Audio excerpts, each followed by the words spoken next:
തീർത്ഥമോൾക്ക് മെഡിറ്റേഷനിൽ തീർത്ഥമോൾ ആരായിരുന്നു എന്ന് മനസ്സിലായിട്ടുണ്ടോ? മനസ്സിലായിട്ടുണ്ട്. ആരായിരുന്നു? ഏഞ്ചൽ ആയിരുന്നു.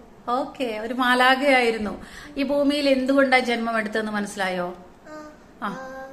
ഏഞ്ചൽ വേൾഡിൽ നിന്നും എനിക്ക് ഇവിടെ വന്ന് ഭൂമി ദേവിയുടെ മക്കളെ രക്ഷിച്ചേ മതിയാകും. അവരുടെ എല്ലാരും കൊന്നു തിന്നാണ്, ഒരുപാട് മനുഷ്യരും കൊന്നു തിന്നാണ്. അതായത് ഭൂമാതാവിന്റെ മക്കളെയൊക്കെ മനുഷ്യന്മാര് കൊന്നു തിന്നെയാണ്. അവരെ രക്ഷിക്കാൻ വേണ്ടിയിട്ടാണോ ഉണ്ണി ജന്മം എടുത്തതെന്ന് എനിക്ക് തോന്നിയോ? എന്നും പിന്നെ എല്ലാവരും ധ്യാനികളാവണം എന്ന കാരണം കൊണ്ടും വരണം എന്ന് അവിടുന്ന് പറഞ്ഞു. അപ്പൊ അതെനിക്ക് ആദ്യം സങ്കടം തോന്നി. പിന്നെ വന്ന് മതിയാകും എന്നായപ്പോ വരാൻ സമ്മതിച്ചതാണ്. ഓക്കെ, ഈ ജന്മസംസ്കാരം ഉണ്ണിയുടെ ഉള്ളിൽ ഉറങ്ങിക്കിടക്കുന്നതുകൊണ്ടാണ് ഗുരുദേവന്റെ കൃതികളില് ശവക്കറി കഴിക്കരുത് എന്ന് പറഞ്ഞത് കേട്ട ഉടനെ ഉണ്ണി തീരുമാനമെടുത്തതും ആ കുഞ്ഞുനാളിൽ തന്നെ അത് മാറ്റിയതും അല്ലേ? ഉണ്ണിയെ കൊണ്ട് ഒരുപാട് വർക്ക് ചെയ്യാൻ പറ്റട്ടെ.